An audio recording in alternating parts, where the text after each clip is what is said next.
Just watch this video by David Wood where he's challenging Muslims to prove that Rasulullah ﷺ is in the Bible.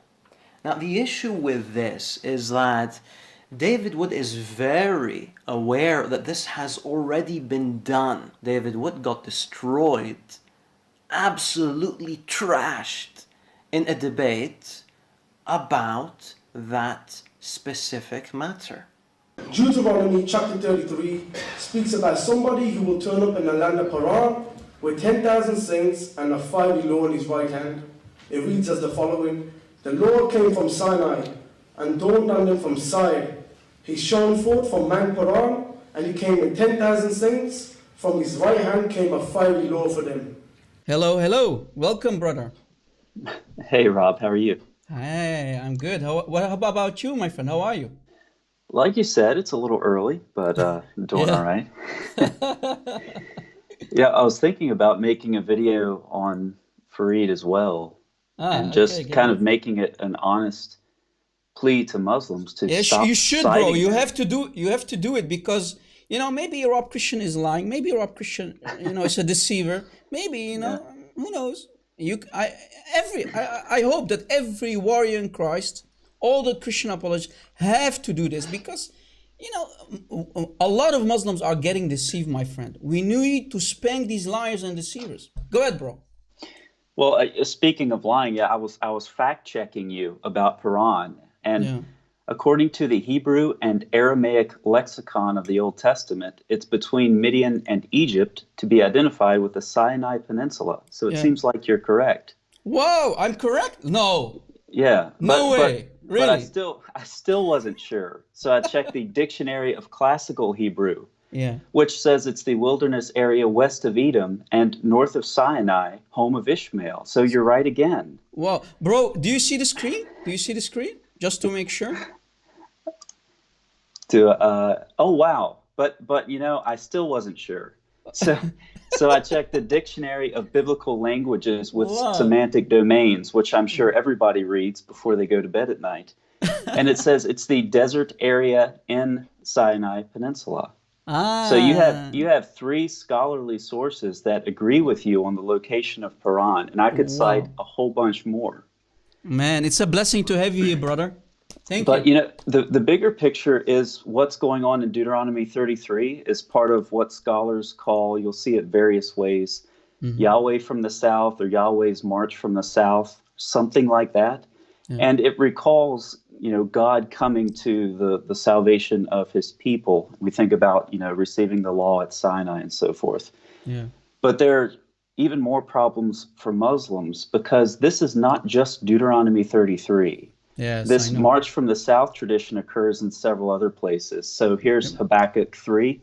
All Habakkuk 3:3 says, God came from Teman and the Holy One from Mount Paran. There's Mount Paran again. Wow. And then similar language to Deuteronomy 33. His splendor covered the heavens. The earth was full of his praise. His brightness was like the light, rays flashed from before his hand, and so forth. Yeah, And bro. so here, Before you continue, I have a question, right? Yeah. I want you also to confirm who the 10,000 of saints are, because this is from the King James version. Are they the angels? Is Rob Christian lying? Are they the angels or not? Once again, I was doubting you, so I wanted to go back to. I went back to about 200 BC, and I looked at the Septuagint, and they actually translate angelos. It's angels. Wow! Again, Rob Christian. So again, yeah. Oh man, what a shock! So here we have in Habakkuk 3, you have Teman mentioned with Paran, and Teman is northwest Edom, which sounds a lot like the location of Paran that you gave and the ones that I cited from scholarly lexicons. So once again, and then we have this Yahweh from the south tradition occurring as well in Judges 5:4-5. Lord, when you went out from Seir, you marched from the region of Edom, and the earth trembled and the heavens dropped and so forth. So when you factor in the geography of both Deuteronomy 33, Habakkuk 3, and Judges 5, you cannot get to Arabia from there. Yeah. And then the whole argument about, well, let's just take Yahweh out of the text and pretend like that's a representative, which is what that debater in Farid's video did without any justification whatsoever. When we get to Habakkuk 3, we actually have an old poetic form of God, Eloah. Yeah. So now you're telling me that you not only take Yahweh to mean Muhammad, but you take Eloah, an old poetic form for God, to mean Muhammad as well. Yeah. So when you put all these passages together, this whole thing's a joke. Really, it is to scholars. Yeah. And I was actually talking to a scholar who teaches Hebrew exegesis at a seminary, and I mentioned some of this stuff to him, and his response was just to laugh. And I mean that's what this is. Yeah. This stuff is a joke. Yeah. And so and this is to Muslims, when you quote Farid, when you endorse his videos, Yeah. you look as dumb as he is, and that's just being honest and clear about it. Yeah. You know, You just and look you stupid. saw the video from the beginning, right, my friend? He didn't even try to refute. He only played a 7-year-old video. Where's the Right. refutation? And Well, I Muslims think- yesterday, maybe if you were on the live show of David Wood, they were saying, Farid has just destroyed you, Allah Akbar. That's what I'm saying. That they need to stop doing oh, that. But man, I think the refutation is for Muslims, honestly, I think the refutation is in the way Farid twirls around in his chair confidently. Yeah. I honestly think that's the refutation. He's so confident that this has been refuted. Oh, it must be true. Yeah. But when you watch that video, I think when they cite Deuteronomy 33, they actually put Quran in parentheses question mark, Yeah. as if what God is bringing with him is the Quran. It's just stupid, referring to Deuteronomy 33:4. So once again, I mean, how else do So you we say can it? just to in a nutshell, Paran is in, let's say, as the screen said, in this area, the south of today's Israel. So it's northern Arabia. That's point number one. Point number two, the 10,000 are the angels. The 10,000 saints are the angels. These are not Abduls. These are not the companions of Muhammad.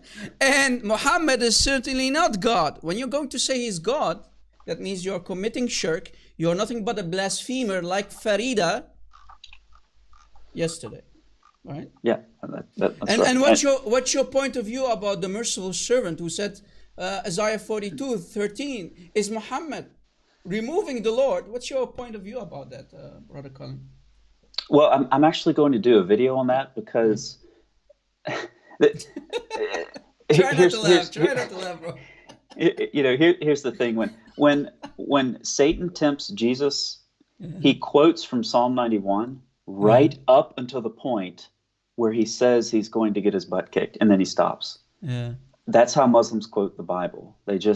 They quote what they want, and when they encounter a problematic passage for their thesis, they just leave it out. So, Colin, And who is corrupting the Bible? The Christians and the Jews, or the Muslims? Yeah, exactly. It's the Muslims. And I think when they say the Bible is corrupted, what that basically means is that it's a clean slate and they can write into it whatever they want. And somehow that is supposed to carry convincing authority, which apparently it does for many Muslims, unfortunately. But Yeah. anyway, I just wanted to add to that. And actually, after you post this video, I'll post those lexicons in the comment section. Please do. If you want. And it's, some of it's Hebrew, so it might not post very well, but it'll be there for what it's worth. So, Bro, I enjoy videos. I always support and watch your videos. You're a very dear brother of mine. God bless you. God bless your loved ones and family, your wife, your child, your children, if you have more than one. God bless you and keep doing what you're doing. Don't let anyone hold you back. Your videos are amazing. Right? Your thanks, videos Rob, and you do a great job, and look forward to hearing more of your stuff. Thank you, my friend. God bless your ministry, and looking forward to talk to you in a future live show again. God bless you. All right. Talk to you soon. Thank you for calling. God bless.